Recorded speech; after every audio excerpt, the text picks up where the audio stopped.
Okay, CC students, we're now going to move to a new topic called burden of proof. And you can see at the top I've written, what is it and why should I care about burden of proof? Well, let's start about why you should care about this.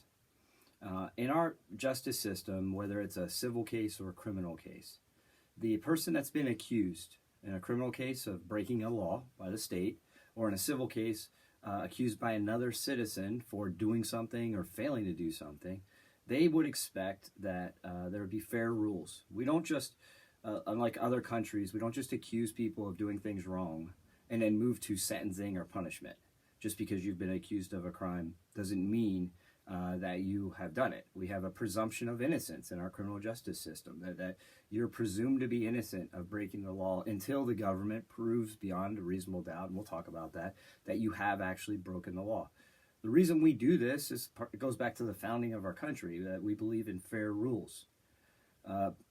And you probably studied this in CC, but the king would just accuse people of breaking the law and not have an opportunity to either for the person to be confronted with their accuser or actually even receive the documents that said that they broke some law.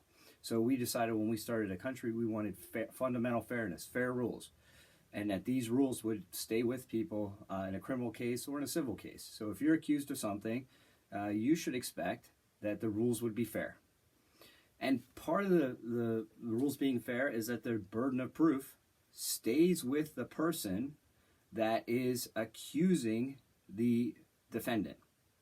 And what I mean by that is the burden of proof, if the government is accusing you of doing something wrong, stays with the government. In a civil case, the burden of proof is on the citizen to prove that you've done something wrong. And the person that's the plaintiff or the prosecution in the case must convince the trier of fact, the judge or the jury, that you've done something, and not only that you've done it, but that you've broken each and every element of the charge.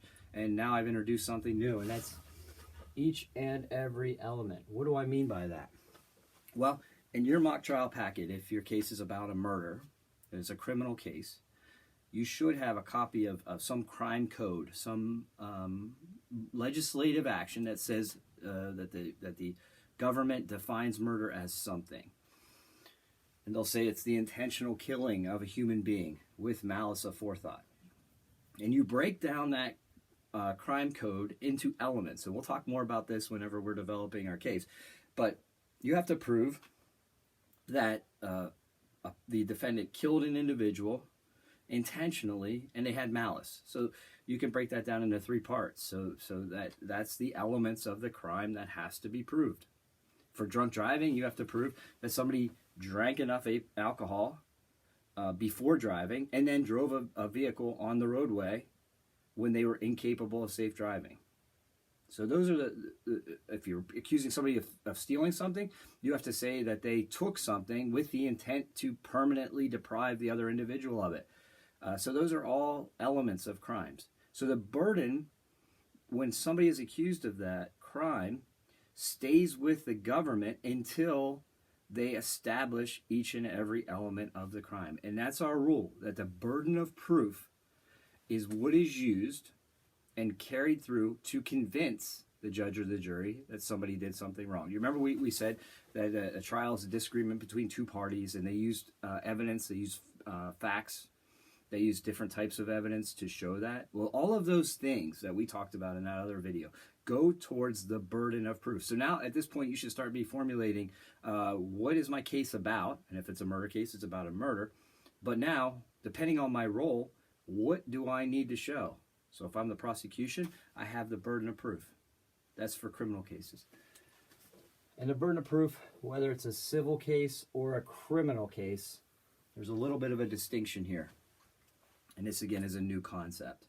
In a civil case, the standard that we say that must be proven, and the burden of proof in a civil case, the standard is the preponderance of the evidence. A big word to mean more than the other side, okay? So you have to prove something by a preponderance of the evidence. And lawyers like to say 51% to 49%.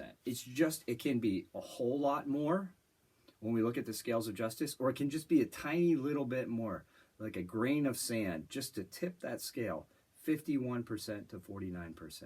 So you don't have to prove everything by its entirety. You just have to prove that it's more likely than not that something happened.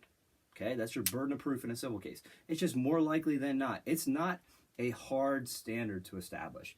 It's just a little bit more. You're just putting a little bit on this side, the accusing side, than is on the defense side, and it just tips that scale 51 to 49. That's preponderance of the evidence. Not a very high burden, okay? Just by a little bit, it's more likely than not to have occurred. In a criminal case, it's much more difficult. And we use a standard called beyond a reasonable doubt. I cannot put that into a percentage or a mathematical certainty for you. If I could, I would be a very rich person and I wouldn't be doing these CC videos from my basement, because there is none. It's a percentage to a percentage.